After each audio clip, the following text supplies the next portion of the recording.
Hello bachcho, let's read the question. Question say that all the three sector of economy are interdependent. Explain their interdependence taking iron ore as an example. ठीक है, तो बोल रहे हैं कि economy के जो तीन सेक्टर होते हैं वो तीनों एक दूसरे पे डिपेंडेंट होते हैं और उसका एग्जांपल किसके थ्रू लेकर के समझाना है कि आयरन ओर के एग्जांपल लेकर के इन तीनों को समझाना है। तो इस क्वेश्चन का राइट आंसर होगा कि यस, तीनों सेक्टर जो है वो एक दूसरे पे डिपेंडेंट है।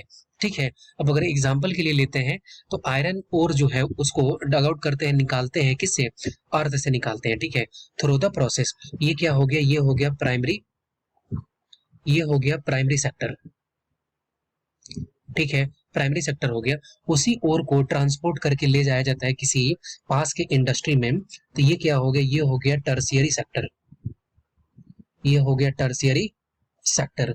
और उसके बाद से इसी ओर के थ्रू मैन्युफैक्चरिंग होती है और फाइनली क्या बनता है, फाइनली बनता है आयरन। तो ये क्या हो गया, ये हो गया secondary sector.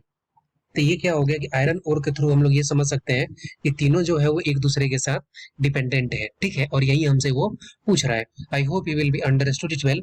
Best of luck, thank you.